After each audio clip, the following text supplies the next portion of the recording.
On this week's show, we've got some trailers. Morbius, Bloodshot and Black Widow. And we get to talk about... No, didn't get the memo. Not this week. Mate. Yeah, no, we changed it. You clearly not read the show notes. Last week you told me that, we could talk about... No, it's not next week, mate. No. But lads, come on. Let's talk about it. All right then. Great. So on this week's show, we get to talk about The Witch. I edit this podcast. He ain't talking about it. Stay tuned.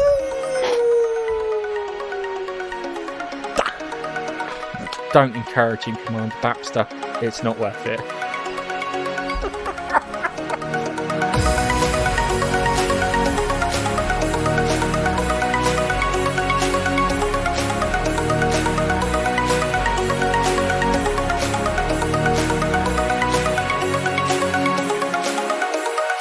Hello, ladies and gentlemen, boys and girls, gamers, geezers, geeks, people who like Doctor Who, people who like witches, wizards, and witches, people who like video games, people who just like watching people get shot in the face and all of a sudden kind of like rebuilt in like weird fashion. It's this week's Monkey Nut Punch podcast. As always on these podcasting journeys, it's my friend, my colleague, the man who loves to see. It's Keith. Say hello, Keith. I got Nigel. Nigel's got like a little wry smile on his face as I'm saying it, and then I go, "It's Keith." He's like, "Oh, you cunt." I have to say, people who like Doctor Who, is there any left? 12% of people who used to watch Doctor Who like Doctor Who. Well, fair enough. So we're down to 12% of 4 million, whatever that is. So that's the people left who like Doctor Who. And I'm here too. Nigel. Say hello, Nigel. Hi. I know you can help yourself, Keith, to rag on Doctor Who, but at least get the intros done first. Well, no, it was because I always come second, so I always have that, thing to say. He's thrown us both, mate. He's thrown us both. Sorry, I'm being a bit immature. I'm sorry, guys. Okay. So just a rundown for this week. We'll be talking about movie trailers because we've got a good three decent movie trailers come out this week. We're going to talk about some news in regards to Captain Marvel 2, which I'm not sure is real or not, but I want to talk about it because it is interesting. Then we're going to talk about the Doctor Who friggery with the Rotten Tomatoes score and how Rotten Tomatoes are probably the corruptest reviewing site in the history of the internet. Then we've got some bits of news with The Witcher, some stuff to do with Walking Dead. Then we'll go through some video game news in regards to new consoles coming out, Doom, some sad news in regards to one of the UK retailers, and then we're going to review The Witcher, Nigel. Just remember that when we're talking about The Witcher, we're just talking about The Witcher. We're saving the review to the end. Okay. All right. And I want to talk about Resident Evil 2 because I've been having a fucking blast playing Resident Evil 2. So, first trailer out pretty much at the beginning of the week was a trailer for Morbius, the living vampire. The trailer's not called Morbius Living Vampire. He's called Morbius Living Vampire because he's not a vampire like classic Blade kind of vampire. He's a genetically modified person who's become a vampire. So they showed the trailer off, and it's like typical kind of vampire stuff. You got your bats, you got your chronically sick person who needs to splice his genes with that of a vampire bat. And then you've got all the kind of changes. He does his like Nightcrawler kind of like poof. I can't remember what it's called. Nightcrawler goes poof. Ooh, that doesn't sound good. Nightcrawler goes poof. Like kind of his teleporting thing, ability, and all that kind of shit. And then we had a little surprise at the end. We did. When Michael Keaton as the Vulture showed up. Well, they haven't confirmed he's the It's Vulture, Michael Keaton as the fucking it Vulture, is the mate. Vulture, yeah. Question. Yeah. What's Who's the Vulture? You've seen Spider-Man Far Away from Home? No. Homecoming. Spider-Man Homecoming. The first Tom Holland Spider-Man film with Michael Keaton. Okay. It's the same character. Yeah. Same guy. I can't remember him in it. which is effectively means that Morpheus is part of the MCU, and this is looking like the deal that Sony have done with Disney. They don't say his name, but he is playing that character because he looks the same. He's got the same haircut. He's got the same kind of. It's Adrian Toomes. Character. It's Adrian Toomes, which I'm up for because I quite enjoyed Michael Keaton's performance as Adrian Toomes. I'm up for this. I like the look of the trailer. We think it looks good. I think it looks good. Is it odd to turn around and say it kind of reminds me of like the early 2000s superhero films? No, because there was a touch of Blade there.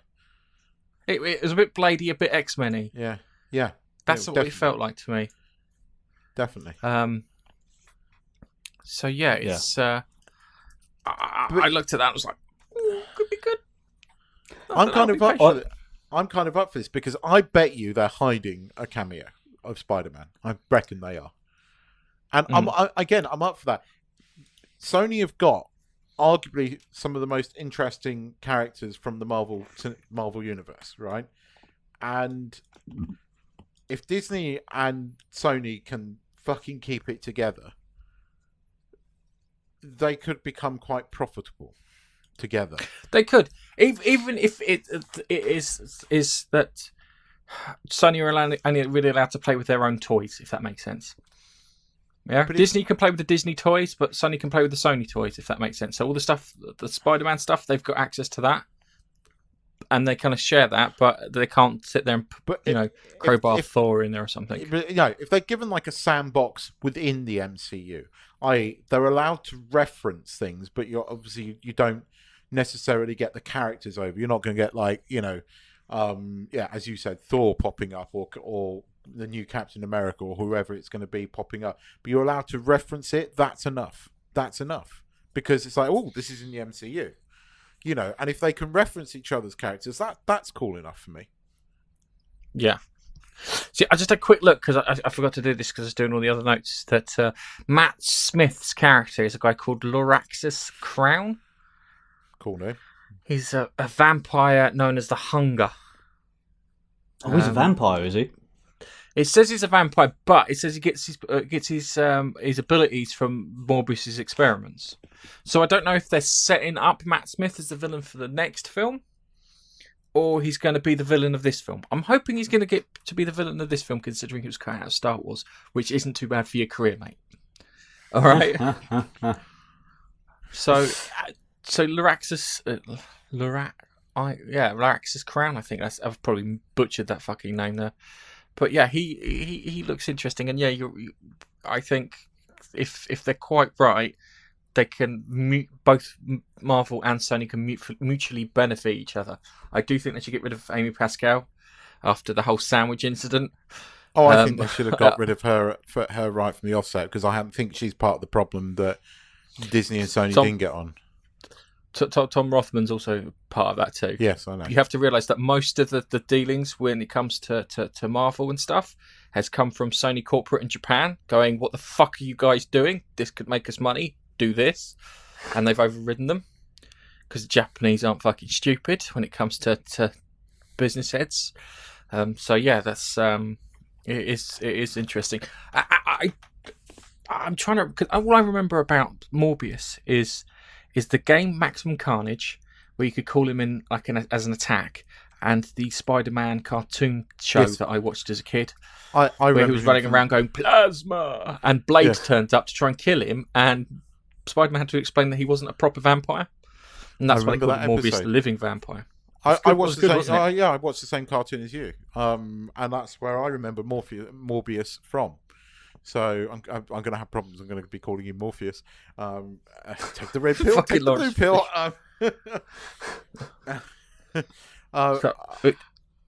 Yeah, I'm up for it. It's Jared Leto, isn't it? Yes. I think he'll be fine in the part. I think maybe he might be better than the Joker. Yeah. I actually think this kind of part is more him. Joker wasn't, but. Yeah, this could work. He certainly looks the part. Oh, I'm up for it. No, I at the moment, You've got my money. Yeah. So what did you think of it, Nige? I like the look of the trailer. I did. It was intriguing. We haven't, in my opinion, had a great vampire flick, really, since Blade. You were going to say Twilight then, weren't you? No, since Blade. Come on. To be honest with you, I completely creepy kid? forgot that was even a series. I'm sorry. A series of films. Nice. You've just spoken sacrilege there. I'm sorry. Kate Beckinsale in black leather. How Second how the fuck? Underworld film for just that is just the best film ever. That's my top 10. I had forgotten obvious about perfect Underworld. reasons. How? I've never. Seriously. Have you can't not seen unsee that? ass. Dude, I want to watch that right now on my own. That's how good it is. On your own. Seriously, it's that good. I'm gonna see if I can find a clip, right? While you guys are chatting later, I'm gonna see if I can find a clip and send it to you, Nigel, and you'll go, I think I want to watch that film on my own too. I can't remember the last time I've seen it, but wasn't there a few of those? Yes, there were five Underworld films, wasn't there? I think I've only was, seen about 3. There were 2, and then there was the one where it kind of disappeared off into the distant past, and then they had they had another one, and then they just had a weird one which was set in the far future. Yeah, but it doesn't matter. It doesn't matter. But it doesn't matter. That they could be the me, shittest film on the planet, but you stick Kate Beckinsale in a black leather skin tight ugly costume. Best movie in the world. All it needs is Samuel L. Jackson saying, "Get these motherfucking vampires off this motherfucking train." Yeah, that would make it the epic. I could live with that. Definitely. Yeah, I had forgotten about the Kate Beckinsale films, and so I will concede that to you. However, apart from those, Trinity, Blade series, the Trinity of them, the 3 of them, I think they're all pretty damn good, and I can't really think other than that, and now Underworld, of any other decent vampire flicks. Films. I'm not talking about a series, because we had Dracula recently, and as we know, that was a bit of a grower for the 3rd episode. Not a shot. and yeah, so yeah, I'm all for it. I'm interested to see if they provide any other trailers to what we've just seen, but yeah, I'd like to see that. I love the fact that I love the fact that okay. For those of you who don't know, can't see because it's a podcast, I sent him an image, a very choice image from that film. And the look that I got from his face was fucking classic. He stopped me in my tracks. So I've thrown him completely now. Yeah, what was I saying? It was along the line of Beckinsale, wasn't it? God, he was beating with Kate Beckinsale. Should we just finish talking just by talking about Beckinsale? I mean, Jesus. So back in the day. Oh. Yeah, I know what you're saying. There has been nothing decent. Yeah, you're right. Yeah, along those lines. I know the Kate Beckinsale films. I'm not even going to call them by their real name. They had the Lycans in it, the werewolves. So the versus thing going on. And Blade obviously had his the Daywalker thing going on, but this one I'm intrigued to see what is different about it to make it stand out a little bit, if you know what I mean. Yeah, the trailer intrigued me. I'm interested to see it. They're remaking Blade. Do you think? Yeah, they are. I don't think it's. Why? No. Whoa! Do you think they're going to cross it over? What with? Well, if Morbius is set in the fucking Marvel Cinematic Universe, which it kind of is. I'll be honest with you, it would work, and they could pretty much do the thing that we saw in the comic, where he's trying to hunt him down, and he's like, he's not really a vampire. Oh, that could be cool. Do you know, I was watching a film the other day, because you were talking of Blade, it reminded me, and I watched, I know this is going off topic, but I'll mention it briefly because it's worth it. Netflix had a film called My Name is Dolomite, which is Eddie Murphy's best fucking film in 20 years. It's really good. But Wesley Snipes is in it, and he's fucking awesome.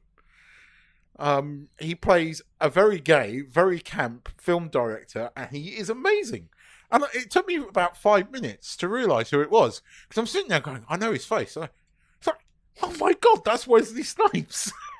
And it's like, I love this movie even more now. But yeah, if you were an old school Eddie Murphy fan, you need to watch My Name Is Dolomite. Fucking Brit. The guy should have had an Oscar nod for this. It's bloody funny, heartwarming, brilliant film. It is very funny. Well worth it. Okay. Let's move on to our next trailer, which is Vin Diesel in Bloodshot, made by the people who made The Fast and the Furious. And I have to put that in there because that was fucking plastered all over that trailer. This one, I know nothing about Bloodshot whatsoever. I know lots about people using nanites in science fiction. Does that count? But some of the bits they showed for special effects are fantastic. It's one that sticks out to me is the bit towards the end where he gets shot in the face and you see his face like fly off and like hold in place and then start coming back towards him. Yeah. He's I think he's supposed to be. I don't know if he's supposed to be a mobster or a fucking marine who was brought back to life with nanites, and then they're using him to do assassinations and shit all over the world. Now, the first trailer only really showed Vin Diesel fighting kind of lackeys, but this one they've got some like superpowered people, and they kind of look like they were supposed to be in Deus Ex with like the guy with the fucking robotic arms and stuff. So I imagine he's probably plugged in via some kind of implant and this, that, and the other. You've got Guy Pearce, who looks like he's the guy who runs the project and stuff like that. Again, they showed the idea that they keep reprogramming his memory to try and make out that the bad guy he's killing is the one who's killed his wife and kid, but they're kind of keeping that memory for him, so they're playing silly buggers with the game, with the character. I think that you're going to get some twists in this film. I think this film's going to get towards the end and you get some twists. Maybe he thinks he's a Marine, he turns out he's actually a fucking mobster. Something along those lines, and he actually is a piece of shit. That's like he thinks he's a good guy. Turns out, no, I'm actually a piece of shit. That would be a lovely twist. It'd be like, okay, I don't know how to take that. But so I'll ask Nigel first because I imagine Keith's gonna give us both barrels. So what did you think? I liked the trailer. I did. I quite like Vin Diesel. I like some of his films that he's been in, and so I like the idea that it looks like he's been sort of taken off the street or whatever, and just given these abilities. I didn't catch why he was given these, but it turns out the trailer makes it look like he then starts to fight back against the people who created him. It's one of those movies, I think. So yeah, it should. If I like my action movies. So if it lives up to that, and he does start trying to fight back against this immovable force, being the ex-employers, then that should be a good action movie. I don't know. What do you reckon? Any film that Vin Diesel's in, I'm going to go and watch, because I mean he might be a dick in real life, if you believe the rumors, but he's likable on screen. The Fast and the Furious franchise they're not masterpieces, but you don't come out of that film having been bored. You come out of that film having had fun. They are utterly fucking ridiculous. They are utterly fucking ridiculous films. They get more ridiculous as they go along. But you fucking love them. You come out and you're like, yeah, and you do. And I looked at this trailer and I went, I'm fucking up for this. SyFy shit, Vin Diesel, that's going to kill 2.5 hours. Popcorn. You're going to come out of there and you know you're going to have had a good time. The movie could be hell. I watched Triple X and I still have a smile on my face. And that film's even more fucking ridiculous than the Fast and the Furious franchise. But he's likable on screen. He is likable. he has something on screen. He has some kind of, thing. And even in that trailer, it's Vin Diesel, man. I'm up for it. I'm watching that shit. I don't know anything about the comics. Never heard of the character, but fuck it. That trailer sold it for me. Yeah, I think I might go and see it too. I'll do some checking before it comes out just to see if it is okay. The second Black Widow trailer also came out, and it starts off, and the actress is supposed to be playing her sister dubs over at the beginning, and it's shit. It sounds really kind of emotional, really forced. It's like what's his mush when he's reading Yes, where it's just the emotions don't match what they need. Which looks yeah, God man, she's just like kind of they taught us to kill and open tin cans with our teeth. It just sounded fucking terrible. It sounded like an American doing a Russian accent. It did. An untrained American doing a Russian accent. Because I've heard some Americans do Russian accents, and they can do good accents, but with a bit of training and a bit of governance. Showed a lot more Taskmaster in this one, and Taskmaster is one of my favourite bad guys for fulfilling, as I've said in other podcasts, for fulfilling that gap of where the fuck does everyone get their lackeys from? And it looks like he's doing what he does in the comic book, where he trains up lackeys. So it looks like he's training up the Black Widow. They had a special name for the academy, whatever it was, the Black Widow kind of academy where they're all learning to fight and shit in Siberia. He looks cool. He was fighting the bit where they're fighting, and he starts mirroring what Black Widow's doing, and she's like going, this ain't gonna be fucking easy. When they do the thing where they land and they're facing each other, and she's like, fuck. She's like, fuck, this is not good. And it's got Captain America's like shield, his version of the shield, where he's throwing it around. And he's like kind of battering people with that. And you saw in the previous one that he was doing the old Hawkeye bow and arrow shit. Looking forward to that. There wasn't much more of David Harbour's character in it. There was of Rachel Weisz's character in it. You see her starting a fight with someone, which it looked like Black Widow at first, or maybe then it was her sister, and then you checked and it was Rachel Weisz, because it was what do you call it? One of those things where they kind of cut away from the stunt person back to the actor. It looks good too. I'm looking forward to that. I think this is going to be a good film. I'm ashamed. I'm really pissed off. This should have come out before Endgame. And then when it earned the billion that Captain Marvel made, it would have legitimately earned that billion, because it looks entertaining. And the character that I'm actually interested in, rather than someone's shit. Like that other one. Yes. That was released. Yes. With the emotionless woman. Oh, yeah, yes. With Plank, we'll call her. I partially agree with you. I just can't get over the fact it's a prequel, and I don't want to see prequels. The MCU has moved on. Unfortunately, and I think you're completely right. They should have made this. They should have made this fucking movie years ago. This should have been your, if you have to say it, female movie. Because at least she's alive. We would have loved that. Yeah, I agree with you. I totally agree. It's too late, in my opinion. That's why couldn't they have made this? I know you probably won't know the answer. Maybe you can speculate. But why didn't they make this? When they brought out Iron Man, and then they brought out another like Captain America, the first Avenger, the first films to show off these characters. Why didn't they do the Romanoff one then? Well, no, because they were doing the big four at the time. So it was get the big four out there, which is the Hulk, Captain America, Iron Man, and Thor. To get those ones out there, she should have been in the second wave. Yeah. So because her and Hawkeye were supporting characters in the Avengers film, but they were good supporting characters, and we all kind of liked them. Yeah. And Hawkeye was in Thor, and it would have made sense even if you just put them together in one movie. That would have made sense. Yeah. Maybe after the first Avenger movie. Do it then. Because they've introduced her in the Avenger movie, haven't they? And then you went, oh, she's interesting and hot. So let's do a thing. Let's do a movie.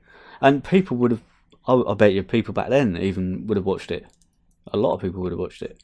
Yeah, but as I said, if they'd have done it before they'd done it before Endgame, it would have made the death a bit more significant and a bit more hit a home bit more. perilous and stuff. And yeah, it would have made it hit home. But now after you kind of lost the effect, but they wanted to cram in Captain Marvel, you could have skipped her completely. Yeah, and the great thing about that is instead of having a character that could like kind of they wanted a character that could take on Wonder Woman because Wonder Woman did so well for DC. It's like, well, let's go the opposite way, yeah, and turn around and say, actually, we've got someone who's like a regular human that's trained pretty well, and she could probably give Wonder Woman a run for her money. Yeah, maybe not beat her, but definitely give her a fucking run for her money, because that's saying something else. It's like kind of fucking you've got someone who's practically a god. We've got someone who isn't, and we reckon they could, stand up to them.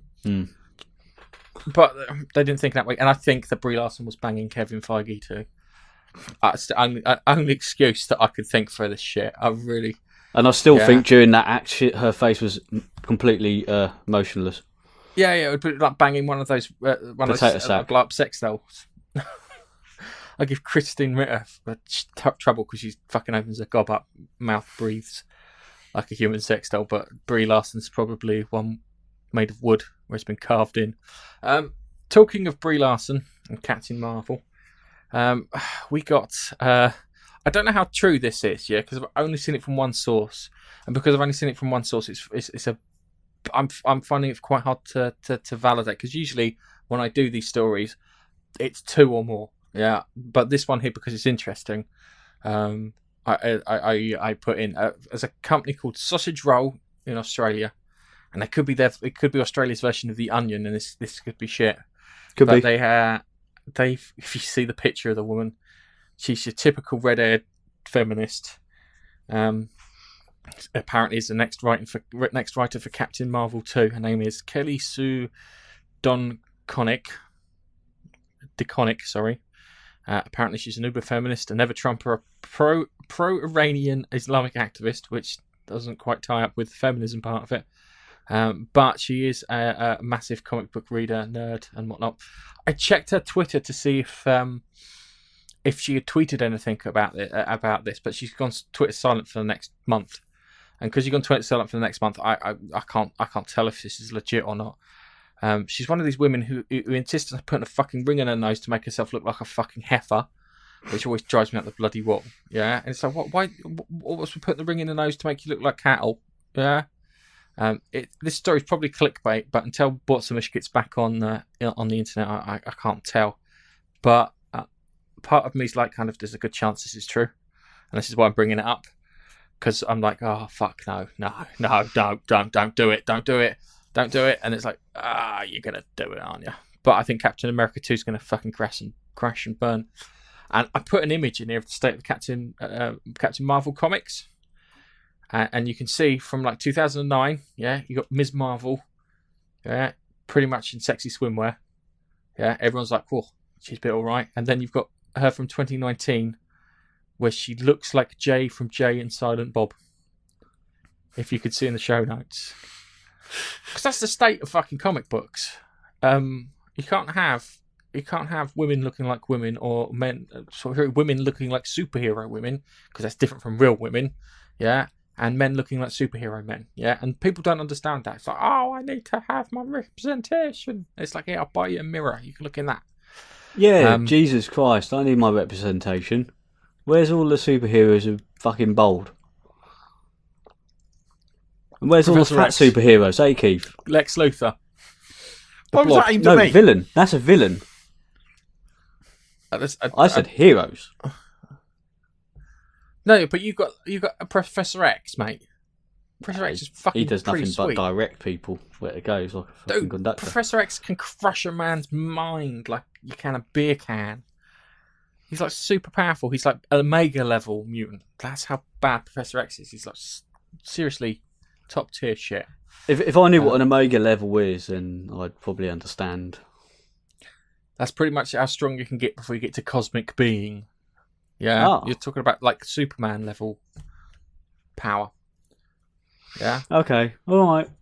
I suppose so. Although he's not able-bodied, whereas I'm able-bodied, so I'm still not represented. Right. Hang on a second. Here's a twist. Yeah. Lex Luthor is bald like you.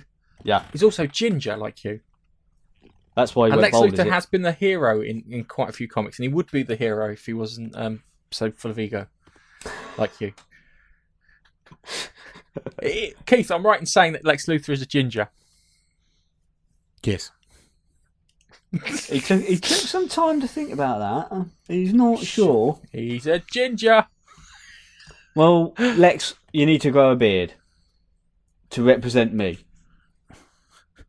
I'm still underrepresented. I'm not. I mean, if you look at who's playing Lex Luthor in the current TV incarnation, yeah, Nigel's Lex Luthor. Yeah, you are Lex. Who Nige. is it? The weedy one out of two and a half men. I'd forgot he's out of 2.5 Men. Yeah. Oh, dude, just before we move on, did you see the Ezra Miller cameo in that episode of the Arrow? Kind of admit something here, right? I didn't see that coming. I don't like Crisis, but I thought that was kind of cool. Do you know who's responsible for that? No. The guy, no, the comic book creator, the one, I can't remember his fucking name now. Jim something. No. Anyway, the comic book creator that they meet, they did like the Stan Lee thing with, yeah? He's the one who said to Warner Brothers, because can we get someone from the films on this? And they went, yes, sure. And he was the one that, I like the fact that he actually stepped up and went, you know what, I'll be there with the Flash. And it was kind of cool. It was his best performance as the Flash, be it only 30 seconds, but it was genuinely quite good. I mean, the two of them interacting, and I did like the way he have to got the say name again, Flash. The ending to it felt like old school. When I say old school, I'm talking about the first sort of 2 or 3 seasons of Flash. The ending almost felt like that, and I just went, I got kind of old school Flash vibes from it, because they introduce Gleek. Really, they did. And I was just like, they're doing Super Friends. They are actually genuinely They're not doing going Super to do Friends. Super They're just Friends. point. They just got the want to headquarters. point They you got at the something. fucking table and everything, and then it cuts, and you hear this, and then it just cuts to a cage with Gleek, and I went, oh my god, they are actually going to fucking do Gleek. I mean, when we thought, oh my god, they're doing Groot, and now they're doing Gleek, and it's just like Groot. Groot's a tree. Yeah. Tree. They Groot. got Groot right though. They did. They got Groot right, and I think the first thing they did is they had it so he didn't talk, and it was all kind of telepathic, because otherwise it looked really fucking weird. Anyway, let's move on to our TV segment where we'll talk about what the fuck are they doing, Rotten Tomatoes, you corrupt fuckers, with the Doctor Who score. I was watching Nerdrotic when he was on with Bolstrek and I can't remember her name now, Starry Eyed Girl live, Yes, and they were watching. And they were watching the score go down as they were talking. And apparently they removed the bad score, and then they put it back, and then people started voting, and it was lower than it was before. And a lot of people copied and pasted their original review with I did this the first time, but clearly it didn't stick. So all those people who had the positive reviews all got wiped out alongside them.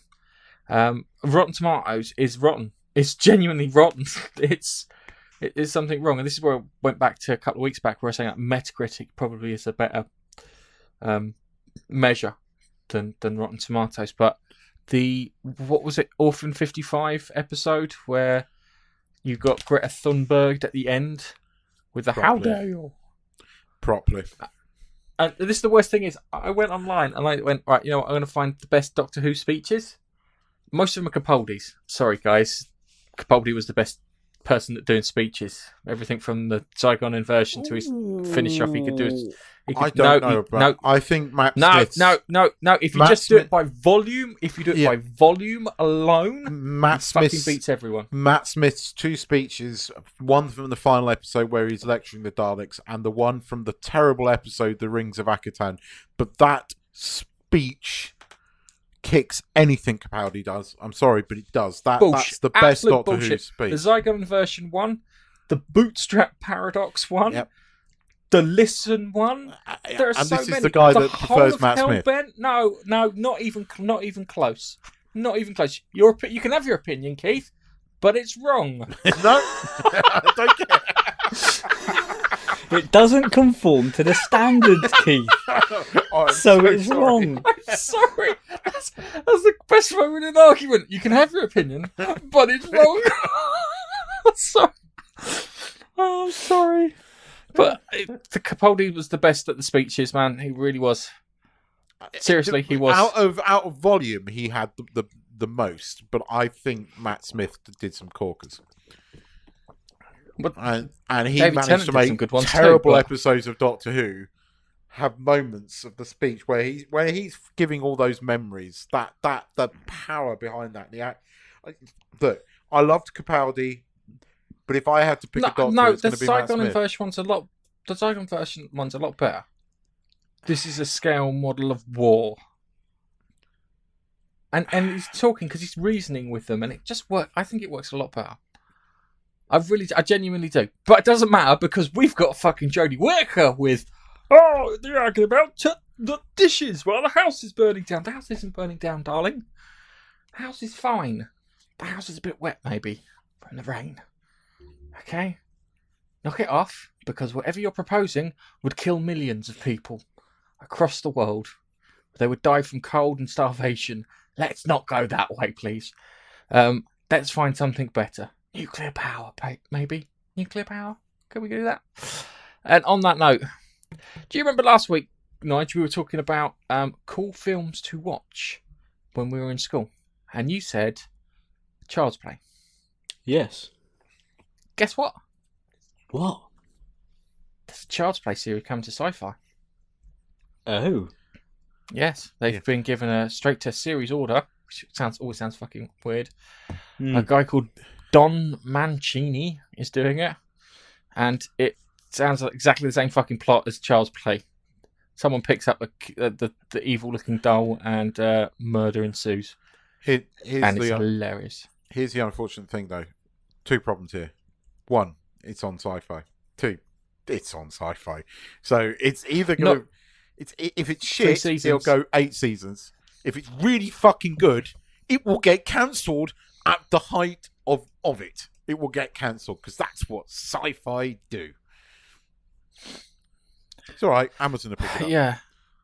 The question is there's a guy called Brad Dourif who played Wormtongue in Lord of the Rings.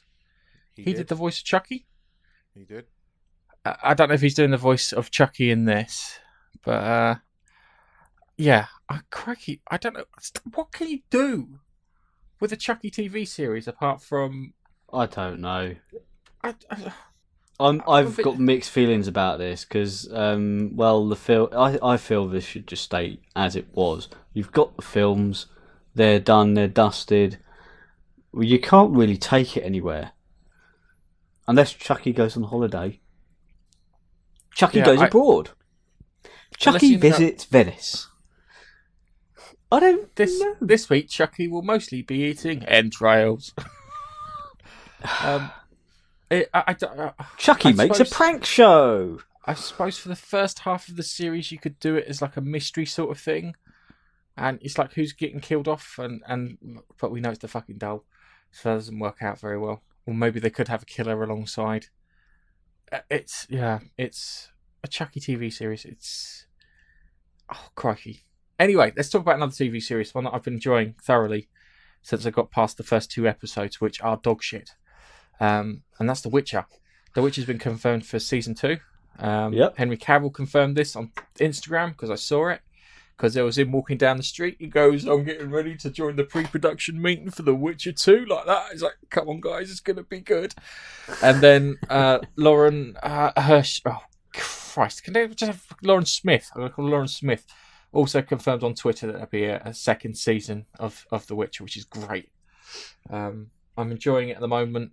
How can I put it? It was easier for me to get into than Game of Thrones because I couldn't get into Game of Thrones. That's both the book and the TV show. Yeah, fair enough.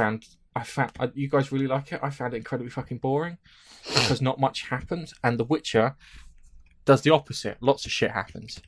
There's lots of the magical beasties. It's like when you saw the fucking White Walker in the first episode of Game of Thrones. I'm like, oh, that looks interesting. I wonder where that goes. And you guys say nowhere for 3 seasons. And I'm like, oh, all right, that's the bit I found most interesting, and it's going nowhere. Okay. They kept teasing us with Game of Thrones. Kept teasing you with something might happen. Winter is coming. It never fucking came until the last season. Yes. And then it was shit. Don't get me started. No. Yeah. So, what do you call it? When it comes to that, I kind of appreciate The Witcher because it's just got more in it, and it kind of goes to it. And you're right. When I watched that 3rd episode, it did feel like Merlin, but for adults. And I do like the way that Henry Cavill in every couple of episodes goes, fuck. Just does this bit where everything breaks out and just goes, fuck. Gareth, you told him he can't review it until the review section. I know. I'm swiftly moving on to Lucas holding Baby Yoda. George Lucas met Baby Yoda. Yeah, and he looked shocked. Cool. It is kind of a cool picture. Yeah. They met Baby Yoda. And the first thing that they want you to make absolutely clear is it's not called Baby Yoda, even though we call it Baby Yoda. Yeah. It's called The Child. Yeah, so if you're calling it Baby Yoda, you're doing it wrong. That's just some tosser in the Disney marketing department. Disney themselves, they're calling it Baby Yoda. Hell, I've seen Bob Iger refer to it as Baby Yoda. It's not Baby Yoda, but that's what everybody's calling it. Baby Yoda. Yeah, but that's what the internet's calling it, and the internet is going to take over from what Disney want you to call it, because fuck off Disney. Okay. Baby Yoda. Okay, and then we've got apparently there's a new series of The Walking Dead that's coming out of air in April. It's called The Walking Dead World Beyond. Are they flogging a dead horse here? Hang on a second. Let me finish, and then you can say you can have your jabs at it. It's supposed to be a post-zombie apocalypse, so maybe they've solved the problem with people turning dead and whatnot and turning into mobile corpses. That's how we're going to refer to zombies, mobile corpses. So they may have solved that. But here comes the thing, yeah? That's the most interesting part of The Walking Dead is the zombies. If you get rid of the zombies, it's just, post-apocalyptic, something happened. The incident that killed a load of people. So, yeah, I don't hold out much hope for this. Didn't they try... With what was the other Walking Dead? Fear the Walking Dead. Fear the Walking Dead. That was at the initial start and the initial stage of the the outbreak and whatnot. But when the normal one started, it was already a few months in, because he was in 28 It was 28 days later.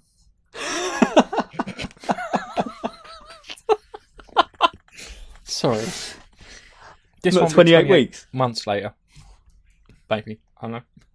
Yeah, I'm not sold. If it's just a TV show about people and what they did prior to the apocalypse. No, it's after the zombie apocalypse. So the zombies have all gone, and they're rebuilding the planet. After? Yeah. See, I like it. He's just twigged. He's gone, that's going to be shit. That's all right.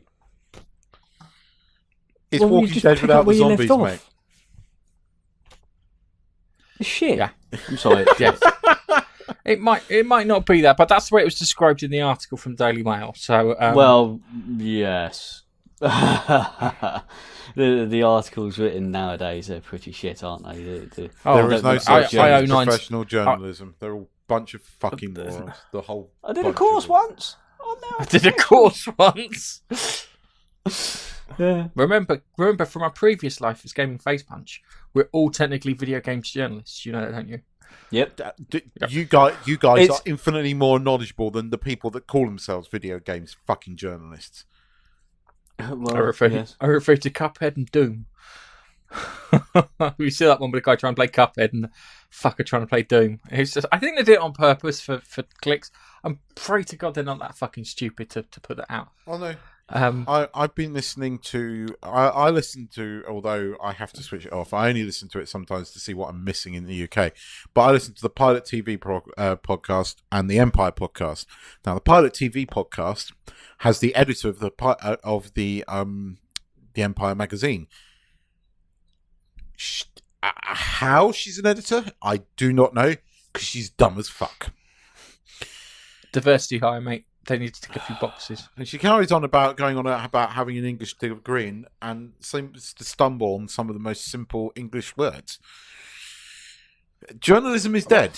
Journalism is dead. We stumble on. Actually, saying that, my brother had a friend who went to become a sports journalist, and he came out university a fucking Marxist rather than a journalist.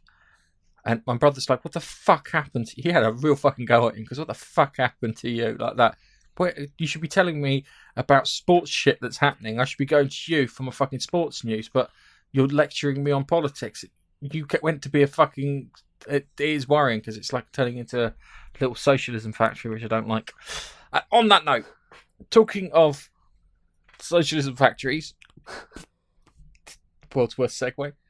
Doom Eternal had a gameplay trailer, and I loved the 2016 Doom. It was really good. They had it was a real frenetic, action-packed. You have to keep moving and shooting game.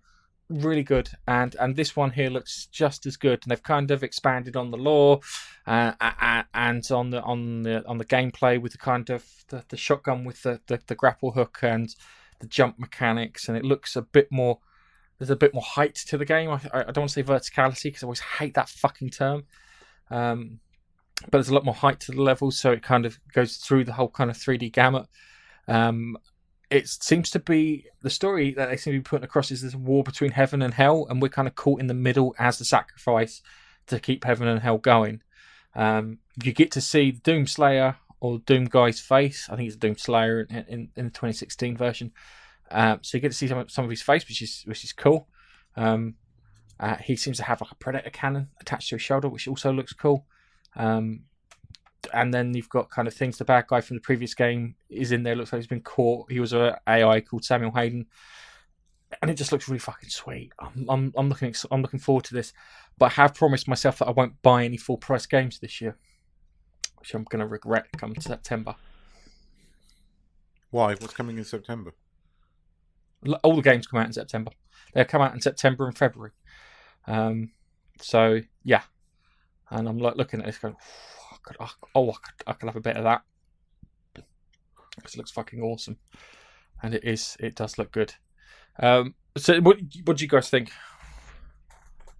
Well, Doom. It's Doom. Doom, mate. It's not really my kind of game. I haven't played games like that for a very long time, but it looks cool. I thought the graphics look good. Nigel probably have a better insight into it. Well, back in the day, cool. What are we talking? 93, 96? 94-ish? Yeah. Around that, I was playing Counter-Strike, Doom, Quake, all those I don't think you're playing Counter-Strike in 93 or 94. No, 96, I think. 96, you're 96, 97 for Counter-Strike. For Counter-Strike. So around that time, I was playing all those sort of games. And Unreal Tournament. Counter-Strike aside, Counter-Strike wasn't really a fast, frenetic sort of game, but the others were. And that's when the genre sort of like took off. And I used to play a lot of them. I borrowed the game off you, the 2016 version off you, and I don't like playing shooters on consoles with controllers. I don't like it. I prefer playing keyboard and mouse. It's just the way I am, because that's how I've always played them. So I didn't get on with it, and so I won't be buying it. 100% won't be buying it. I tend to not buy any sort of shooters on the console because of that reason. I don't enjoy them because the console controllers are shit for FPS, in my opinion. However, if you've grown up with it, then I could fine. play it. Doom was fine for playing on the consoles and stuff. It was. I enjoyed the fuck out of it. I'll be frank with you. I've deemed you to. Hang on a second. I've deemed you to lady bits for not liking Doom.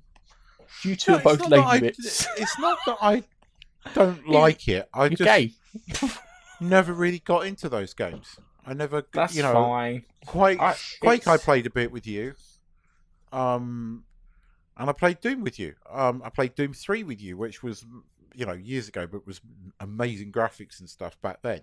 And this one looks good. It looks phonetic. It looks good. It's not my type of game. It's not that I don't like them. I see a place for them. I'm not saying, they're shit, because they're not. It's just not my kind of game these days. Because I don't get a lot of time to do a lot of gaming. So when I do, it has to be a really good game. A game that I'm interested in. That's all. What I saw in that clip is how I remember Doom being when it first came out. Yeah. Actually, when it first came out, Doom was on the PlayStation 1, I believe. No, it was on the PC. It was the PC. Doom was definitely on the PlayStation 1. It was definitely on the PlayStation 1, but it was on the PC for a good couple of years before. And back then, and Quake probably a little bit earlier. It was also on the Super Nintendo. It had a crap port on the Super Nintendo for It was at the N64. Might be the N64 now, I think. No, I'm sure there was a shit 64. No, I'm sure there was a shit port on the Super Nintendo because it was the same as the Jaguar port, and the Jaguar port was terrible. I have to look this up now. Keep going. Yeah, it was. It used the Super Effects chip. I was right. It was. Check you out. I knew it was because my friend Darren Connolly, who's gone now, lovely fella, he had that and we played that because we were desperate to get that. So there was Doom on the thing. It used the Super Effects chip. Well, I do know my shit. It was good. 93 when I was 13. Fucking hell. I did enjoy it, but I used to play it on the computer back then, and I prefer shooty games on them. But it looks like it plays how you expect Doom type game to play, like a Quake or Unreal Tournament sort of thing, and that is what you want. Now, if that's if you're looking forward to playing a Doom game, it looks like that is what you're going to get. Just a bit more of a story. Previously, there was not really much of a story from memory. No, it had a terrible story because the guy behind it was pointless putting a story on this. It just went, demons, shoot them all. Okay, do that, and that was basically Doom. So yeah, but that does it for some people. Yeah. Exactly. Okay, so next on our list is the Xbox X Series. Apparently, will not have any first-party exclusives to the console in the first 2 years. Okay, so all those exclusive groups that they signed up the guys who did the Outer Worlds and Fallout New Vegas, and the ones who did the girl with the sword game, I'm going to call it because I can't fucking remember it. Bayonetta? I think it sounded like 8 of them. Sorry, no, not Bayonetta. No, it's I can't remember. It's some wanky name. And their demo, their tech demo that they've got with a woman kind of like grimacing, I actually find really off-putting. That is what we're going to say. That's they're not going to do any console exclusive stuff. Right. I know they're doing stuff for the PC, and I know they're doing stuff for the Xbox. They're still carrying on doing Xbox One stuff, but the idea is that they want it so you get the Xbox One stuff, so you get like the basic version. You get Xbox One X, so you get the slightly better version, and then you get the Xbox X series, and this is probably why they're calling it a series more than anything else, but it does like the Supreme version. So it's more like having the settings on your graphics cards like you do when you play a game. So you have like kind of low, medium, and high. So the Xbox X series will be the high setting. Ultra. Oh, Ultra too. And those games are also going through onto PC. So they're planning on putting these things through onto PC as well. Which I can see that I think they're planning on moving away from hardware. And this is the step to say that they're moving away from hardware by going, you know what, we'll go and put these on all the machines for the first 2 years. Just so that I think that guys who have got an Xbox One like myself will get a bit of additional life out of it as it goes along. the fucking developers are probably going, oh yeah, well, great fucking idea. Cheers, guys. Thanks for all the additional work. So they've probably done that. But on the bright side, the install base for the Xbox One X is almost 50 million, I think. And when the Xbox X series comes out, you're probably going to look at 8 million within the first 2 months. It'll be about 8 million if they're lucky, maybe 10 in 3 months. So that the install base is smaller. So by casting that bigger net, those guys can make more money on their games. But at the same time, it's going to go through the Xbox Games Pass. So if I pay for my Xbox Games Pass, I don't have to worry about that. So yeah, it's an interesting strategy. I think it sounds a bit more consumer friendly, but very confusing at the same time too, because we've kind of done this thing throughout the generations since the Mega Drive Super Nintendo era, where it's kind of you put the newer, cooler games out. So it's a bit worrying. But PlayStation, I think I would prefer. You see, nothing's driving me now towards getting the Xbox One X series. Mm-hmm. Nothing, because I could. Depends on the price, actually. If the price is not too dissimilar to an Xbox One X, and it will be hugely more expensive, then I could possibly get the X series because it's newer and it's, be able to play the games, you get better graphics, all that. But if you can get the same games on the new console and the current gen, what is the point in buying the new one for at least 2 more years? Because you can play them anyway. Especially in my case, because I need to upgrade my PC, my TV, to have 4K. I don't yet. My TV is fine. It's 1080p. Graphics look fine when I'm watching movies and playing on the PlayStation. And it's bigger than him. Yes. And yes, it is bigger than him. Half of that is the frame around the bevel, around the edge. You do have massive bevels, Nigel. I have massive bevels. The ladies always go on about how big your bevels are. I know. It's all about the girth. And the thing is, from my point of view, if I'm in that situation, the new one comes out, potentially, the current gen that we've got now might be a little bit cheaper. Because you've got the new console out. Yeah. And the new console, I'm expecting to be probably around the £400 mark. I expect. Yeah, I'd say the $350 for. They'll probably do 2 flavours. One will be $350 for basic, with probably a smaller hard drive in. I'm sorry. Don't laugh. What was that, Gareth? No. Fucking monster. Okay. He's not Gareth. It's that goddamn Loch Ness Monster again. How much the Xbox? Well, about $350. They'll do a basic one for $350 and a bigger one probably for $4 something. I think they're bringing 2 versions of it. I think they will. Yeah, I'd just go for a current gen one, and so because there's no exclusives coming out onto the brand new console coming out, we don't know for a fact, but that seems to be the case.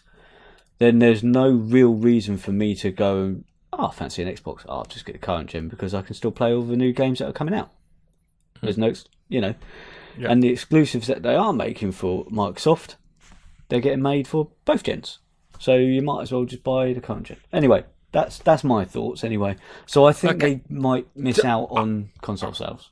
I know the notes have got this broken into 2 separate stories, but I did want to kind of mix these up a bit because PlayStation 5 says they will have exclusive titles at launch. And I think technically they may be confused by what fucking Xbox are doing. They may have gone, what the fuck are you doing? You're supposed to have like the killer app. You've heard the expression, the killer app, that one game that everyone wants to play. That sells, it's the big console seller. And I don't know how Microsoft are going to do that without having an exclusive. And it's usually, for them, it's Halo and Gears of War, yeah?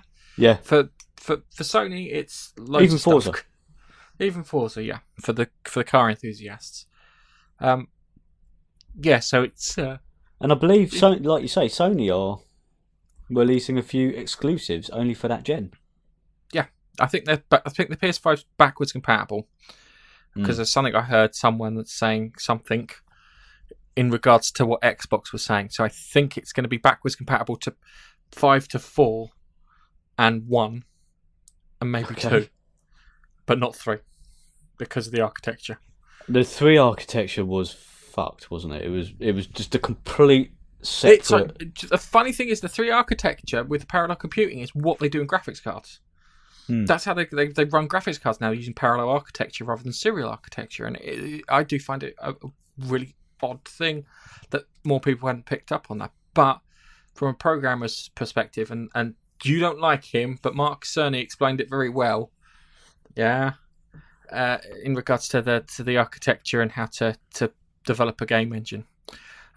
This is a sad one, actually, because the UK retailer Game, who I bought my PlayStation 1 from, it was Electronics Boutique when I bought that.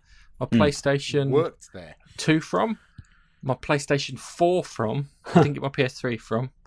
I bought that and a ton of games over the years, and I mean, I must have spent a good couple of grand, not even thinking about it in those stores. Do you know what? I think I'm the same. Yeah.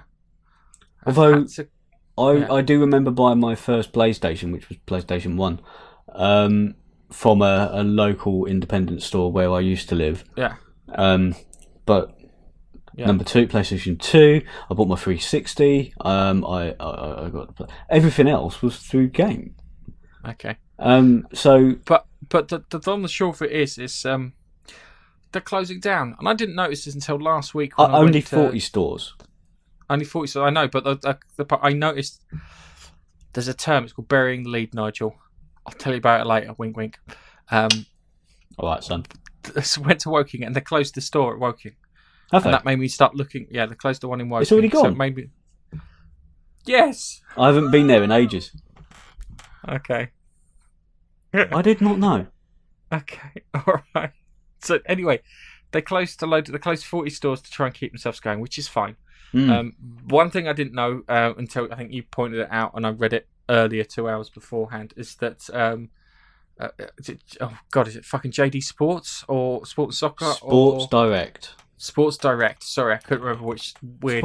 Sports Direct is owned by a bloke called Mike Ashley. Ashley? Yeah. He owns Newcastle FC. Oh dear. And he is known for being a bit of a twat. I didn't realise that Game were owned by Sports Direct. And I had made the assumption that this is why I bought a game, Borderlands 3 recently, because it was brand new at 20 quid. And there's a few other games in there that currently are like chopped at, I don't know, 40% off and stuff like that. And you think, now it's become a realisation, because Sports Direct is known for selling sports gear, could be any sport, running, rugby, football, cricket, anything, right? At discount prices for brand new stuff. And so it makes sense that they sort of maybe done a few bits, maybe a bit of a trial to see if they can sell a few more games. They certainly do in my local game. Yeah, it's a bit frustrating, and it's I don't want the high street to die, but it looks like it is. I think I'm to blame, because I buy once a month. I buy something from Amazon, and it's ironic because if I don't buy something once a month from Amazon send me an email going, "Are you all right? You haven't bought anything in a while." We miss you. They actually send me prompts to say you haven't bought something from us in a while, like I've given up on them or something. The thing is with Game, their policy of, well, it might not be a policy or an unconscious one. They sell. When a new game comes out, they will sell it for the maximum price that they possibly could. They could, if it's $49, they don't have the buying power that the others did. I mean, I remember they used to. No, they didn't. Not really. I mean, both I and Gareth worked at EB, and I remember some of the stuff that went on back then. Right. When it was EB, although Game had bought them by that point, they just hadn't rebranded into Game. Right. But they always sold the games at the more pricey level. They always did. They always have done that. But their buying power is fuck all. We did have to walk around to do price checks though. Do you remember that? Yes.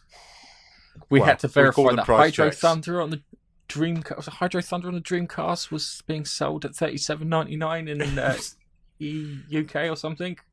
Oh, fuck It was I an excuse think to it's go that. out for a fag, I think. Yes. My mate used to work for Game. He was a store manager. He used to do exactly that. In the last place he used to live, he in the same shopping centre there was another. It was a local store, but he'd walk around there and he knew the store manager because he used to pop it in from his store into Game to check the prices because they were direct competitive, and it goes on all the time just to check the price on stuff. We had quite a laugh there. The store manager once made the mistake of putting me and Gareth upstairs to clear up all this cardboard. Right, he comes up half an hour later, and Gareth has put all these cardboard boxes on me on this wheelie chair, stuck a broom in, and drawn the roundels on me, and he's pushing me around. And I'm going, exterminate, exterminate, like that. And the manager just came up and just went, "What the fuck?" Did he about turn on his heel and walk straight back out and go? Spinning me around, and I'm just going, exterminate. We were a lot younger.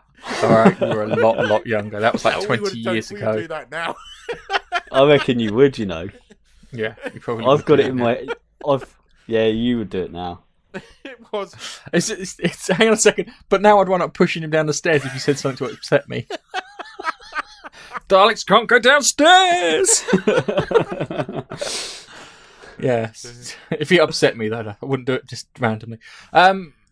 Yeah, it's sad. It does indicate the kind of the death of the kind of retail bit. But we are getting more restaurants. That's all I can say. They seem to be filling out more restaurants than shops these days. Nige, you've been waiting for this.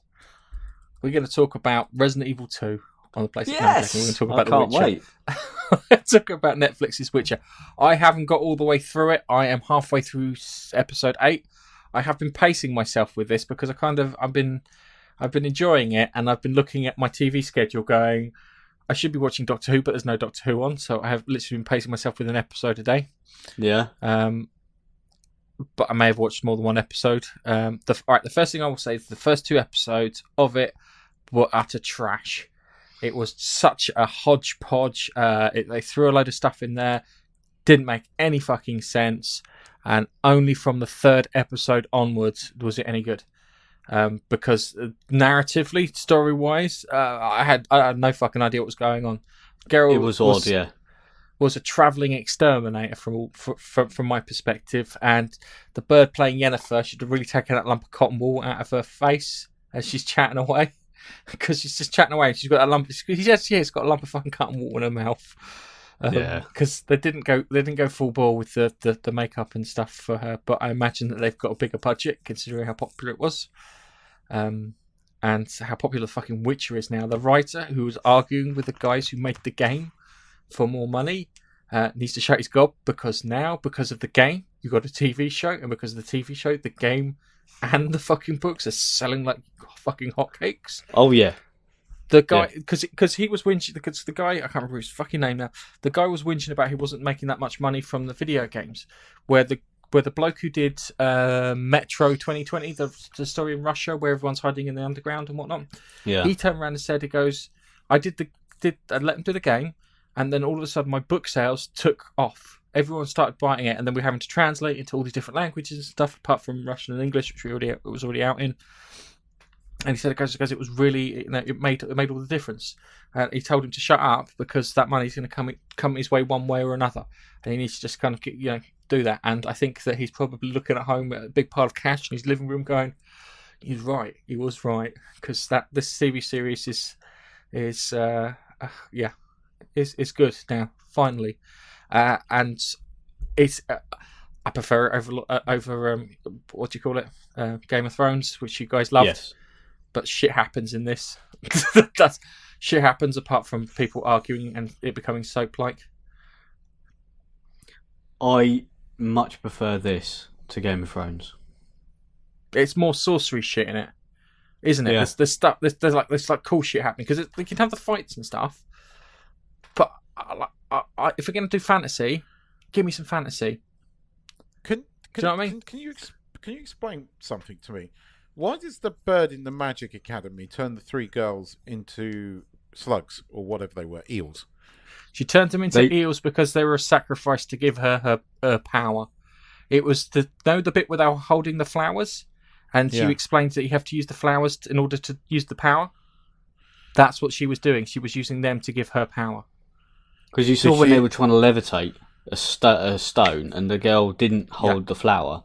It drew the life force from her hand instead. Yeah. So when they use mage powers, it takes a bit of themselves or life. So if they were holding, I don't know, a fucking branch of a tree or something, and they were doing the powers and stuff, then they could draw the life force from that and use it. Did the 3 of them know they were getting sacrificed? Because after the first one turns into an eel, why didn't the second 2 fucking leg it? And after the second one... Given the weird shit that was happening with the lessons and this, that, and the other, they didn't know that was going to be the fate. So who gained the power? The teacher. No, the Hunchback, Yennefer. Oh, they're giving it to Yennefer.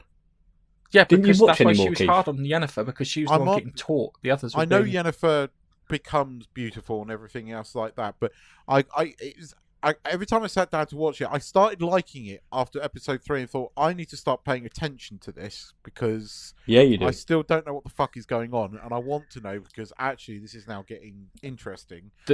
The 3 separate time streams, because there are 3 separate time streams. I figured there's the Yennefer time stream, which is is more towards the beginning. Then you've got The Witcher that's in the middle, and then you've got Syria that's in the future. And it's great because they all kind of start merging up. They start merging up into each other, kind of like Dunkirk. You know, what you've watched Dunkirk, the timeline out for the pilot's not the same as it is for the guy on the boat, and it's not the same as it is for the guys on the beach. It's kind of like that. There's a big jump with the Witcher's story between episode 2 and 3 because they then talk about all the songs that this bard that you see in episode 2 has talked about. It's been like a decade or so.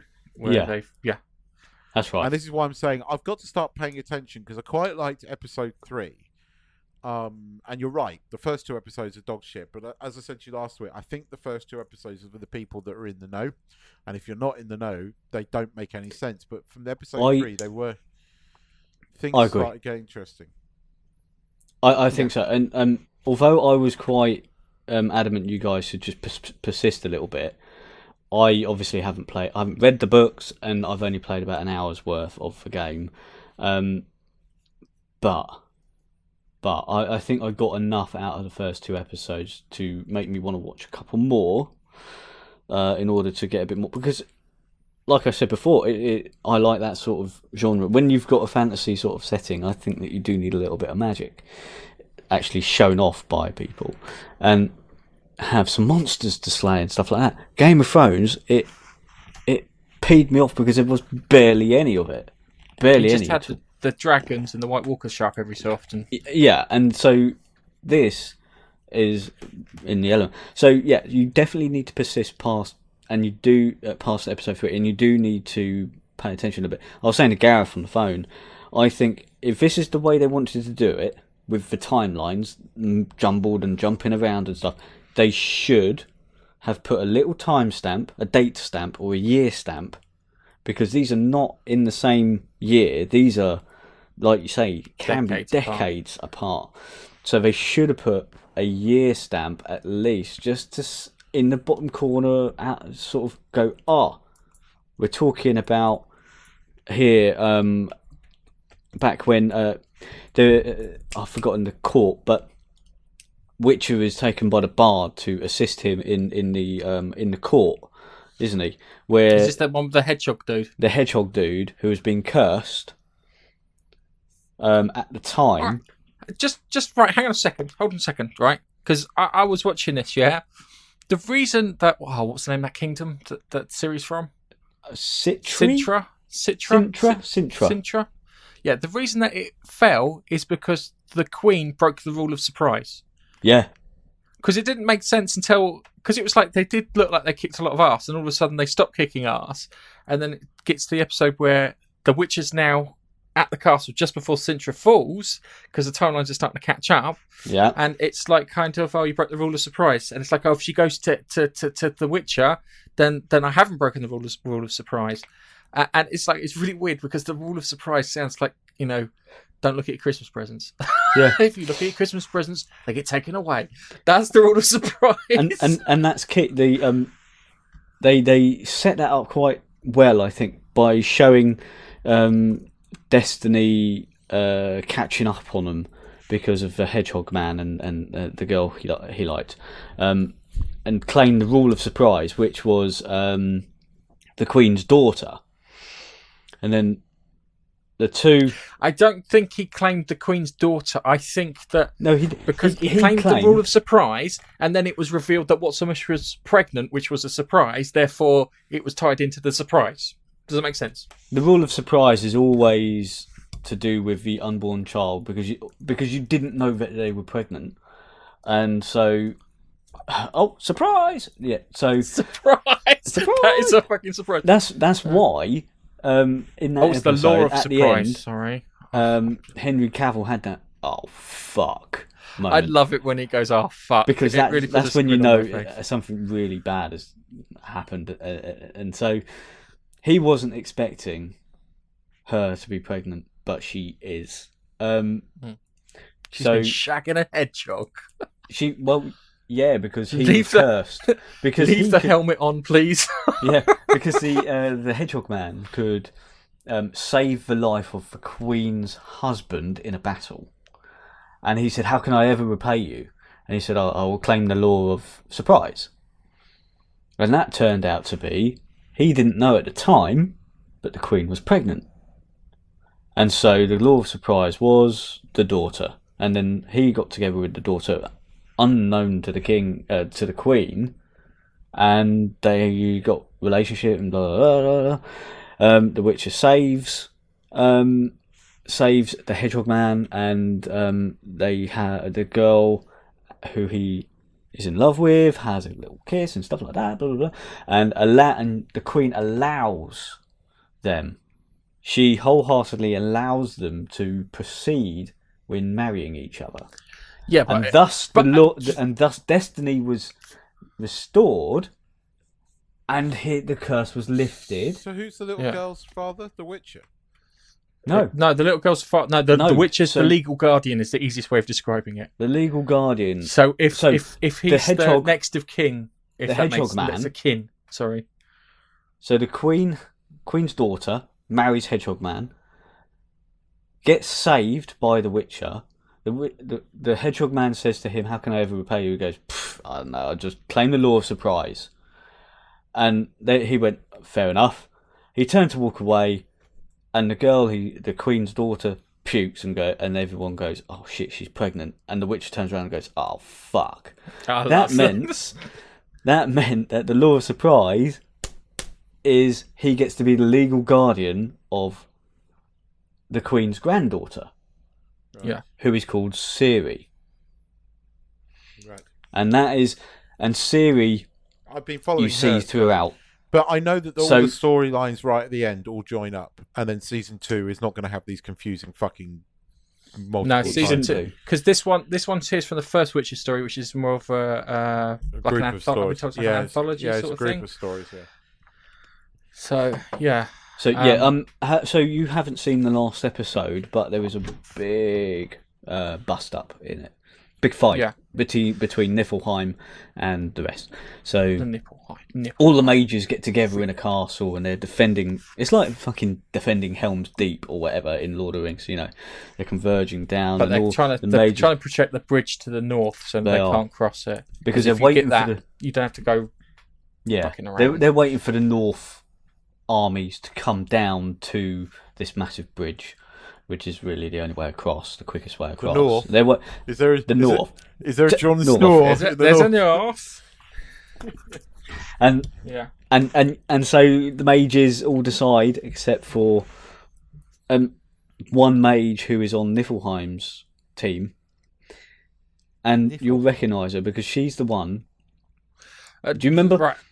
Right. Oh, hold on. You're jumping around. They're jumping around here. So I've gone to the last episode. You've gone to the last episode, mate. Right.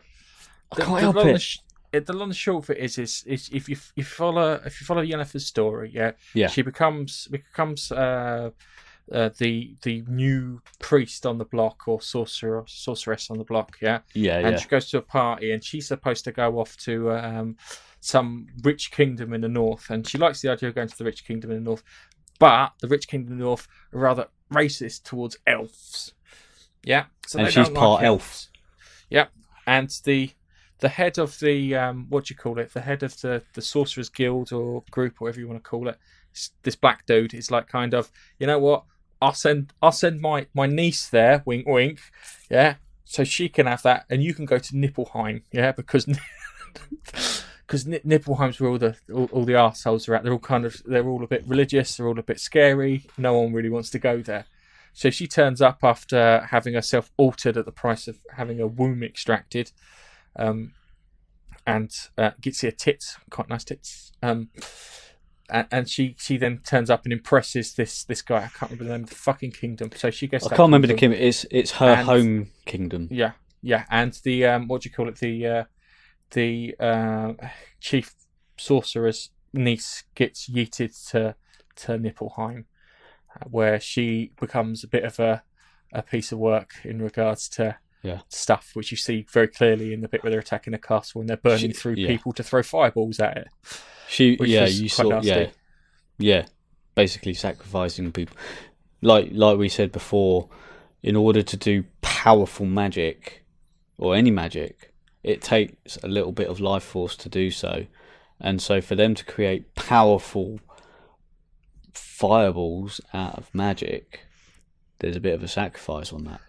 Okay, so Keith, where are you in regards to this? Episode 4, but I'm going to start again because I want to make sense of it. And my advice: Just go through the carry whole on. thing, carry on where you are, go through the whole thing, and then come back and then do the last one, and then see if it makes sense at the end.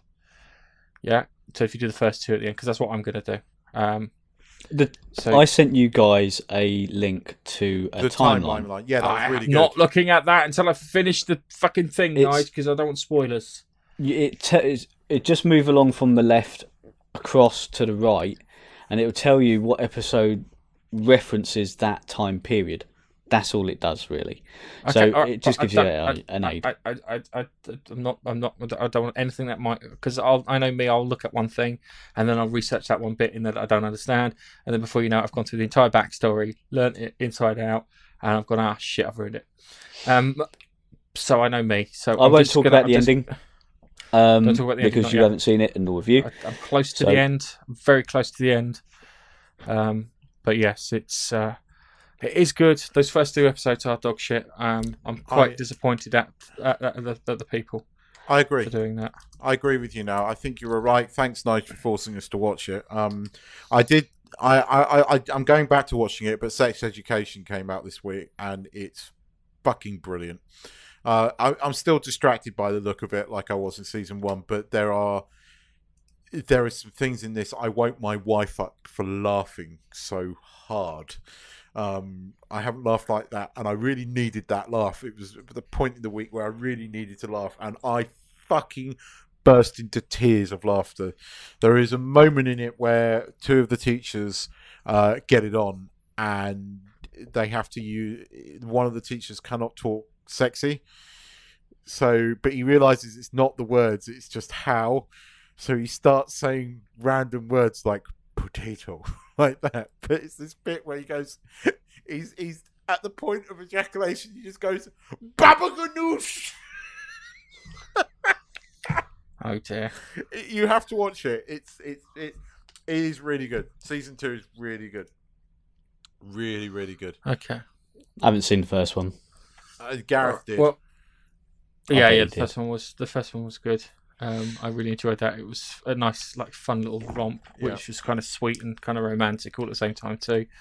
Okay, I want to talk about Resident Evil 2 because I've been playing Resident Evil 2. Yeah, and I played Resident Evil 2 back in 98, 99. I think it was 98. I was about to say that is quite an old game, isn't it? Yeah. But this is the remake, which they did last year. So I've been playing that because I got it for Christmas from my father. And I have to say one thing, yeah. It has 98 mechanics in it and a few new ones. But I'm fucking terrible at figuring out the puzzles. There's one where you have to put these fucking plugs into a wall to get the door open, and it's like you've got that night plug. The knight can't go next to the king and all that stuff. I was utterly shit at it. And the worst thing is, I played it through the first time, yeah, and I figured it out after longer than it should have taken. And I got around to doing it because you do like 2 runs through it, because you play it through as one character, and then you play it through it as Leon, and then you play it through it as Claire. So you play it as Leon, and then you have this character called Ada that shows up, and you get chased by a guy in a giant fucking trench coat for a good chunk of it. And then you play as Claire, and then she gets placed by the giant guy, Mr. X, in his trench coat, and that's pretty good. But there's some of the puzzles and stuff I was like freaking out at, and they've introduced these kind of Weezer things, which they refer to as G adults, and dude, it's hard, but it's like a game, a proper game. Do you remember games where it would punish you if you didn't know how to get to the next fucking level? And you'd have to like backtrack and save and do things and get lost and like kind of, I need to pull the fucking map out here and figure out what I've done wrong. I mean, like a proper game, which I kind of miss. And I've really enjoyed the hell out of it. I've almost completed it. I just need to get into the nest, as they call it, and then I can go through the nest. I went through the nest really quickly as Leon, and I'll probably do it as quickly as Claire, and then I can kick William Birkin's ass. And then watch Raccoon City get nuked, because it's pretty fucked. Because there's a bit you're in the sewer, and it's like, oh great, now I smell like shit. And that's what the character says. They jump into the sewer, and it's like, oh, now I'm going to smell of shit. That's maybe I kind of go like, okay, fair enough. But it is really good. You guys seem so fucking interested in this. I'm watching you two on your fucking phones. God damn it! I was looking at show notes. No, it's fine. It's fine. I am going to ask you, It's when fine. you say it's a remake, is it like is it like what they did with Halo and Halo 2? Oh, fuck, no, not even remotely. This is like they got the game and they turned around and said, we're going to use today's technology, we're going to up the game, we're going to make a few tweaks to the gameplay, we're going to change the puzzles around so the puzzles aren't exactly as you remember, yeah? So the game is Resident Evil 2, but it's built from the ground up. It's not some shitty, we're reskinning it, or we're gonna pop it in and make it pretty much exactly the same. No, it's not a remastered version. They've not a remastered, but it's proper following remake. the Resident Evil 2 story. Yes. So is this on the PS4, or are you playing it on the PS4? And is it PS4. But it's built for the PS4. Built for the PS4, Xbox One, and PC, and all that stuff. And it's fucking awesome. Mm. Are you enjoying it? Really are. I really am enjoying it. The problem is I can't play it when I'm tired because it involves a lot of thinking. Where other games, like I played Rage 2, and I could play that half asleep because it didn't involve that much thinking. Yeah. But this one involves thinking when it comes to a puzzle, because it's like kind of you look at the zombies, and the zombies are like obstacles to get past in a level.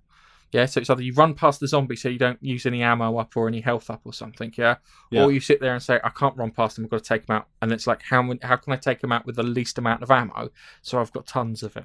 And at the moment, I'm doing really well because I have shit tons of ammo in my little storage box. And I'm like, hey, I'm doing pretty good. But the problem is I've got to a boss bit where I'm fighting William Birkin on top of a crane, and I bought the wrong gun, which I'm really pissed at. So I'm going to have to go back to my save and take the right gun with me. Because I can get past him in like a minute. I can get past him in like a minute, 2 minutes, but I've got the wrong fucking gun. And because I've got this gun which is like a what do you call it, a revolver, it doesn't, because you have to reload each bullet rather than the magazine, just pop it in. Right. So it's pretty fucking sweet. All right. Okay. Because that highly impressed you guys. I'm going to move on to my what the fuck story. And my finally. Finally. Oh, right then. And finally story. And my and finally story comes from my brother's friend who works for the marketing division company of Molten Brown. Do you know what Molten Brown is? No. Chocolate. Do you know what Molten Brown is? It's like they do like scented, like liquid soaps. And Oh, bits. yeah, I know. Yeah, quite posh ones. You tend to get them in like Debenhams and department stores and whatnot. Anyway, they were doing a promotion with what do you call it? Rangers Football Club in Scotland. Fucking, I almost forgot then. And my friend, my brother's friend, sorry, he was showing off kind of like it looks. I'm going to show you the image because you probably can't see it very clearly. But he's showing off what do you call it? A shirt. Yeah. So he's showing off this shirt, and he took this picture and he put it on his thing, and then Rangers then retweeted it. And because they didn't put any context behind the image, it looks like he's signed for Rangers. So all of a sudden, all these people are like kind of going, cool, I'm glad Rangers have signed someone new. We needed someone new and desperately like that, yeah.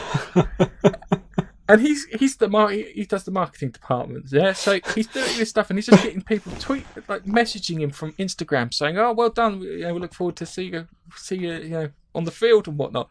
To which he's like, "I have no idea what to reply for this." And he'd been getting this shit for a good week or so. He went out last night, and my brother was saying that he went out to some club in London to celebrate the fact that they got this big Rangers contract, yeah. Yeah. And he's kept people coming up to him, shaking his hand like he was a footballer. So this poor sod, people are thinking, hang on, Rangers has got a new guy like that. And it's like... And they didn't think, what's he doing down here in London? Rangers in Scotland. And the funny thing is, everyone thinks his name is Molten Brown.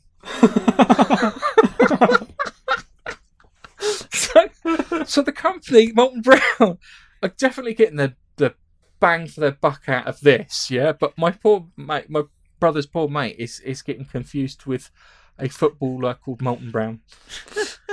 I've never heard of this Molten Brown. Who did he play for before? Just googling Molten Brown. It seems he used to play for Debenhams.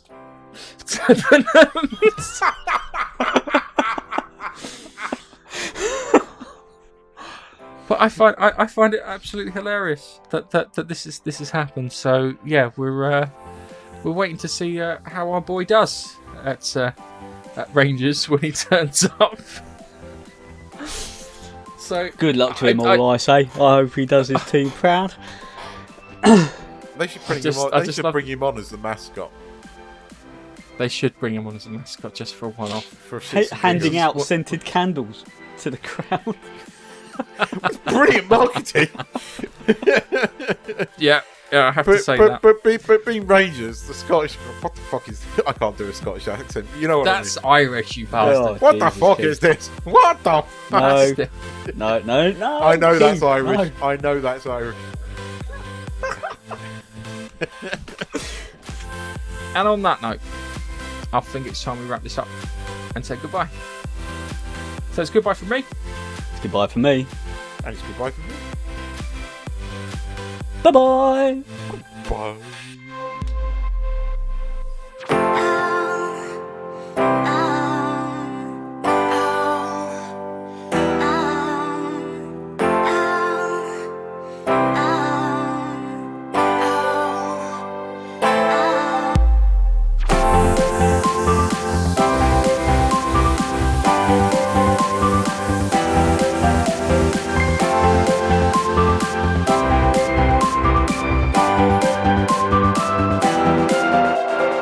Thanks for downloading the Monkey Nut Punch podcast.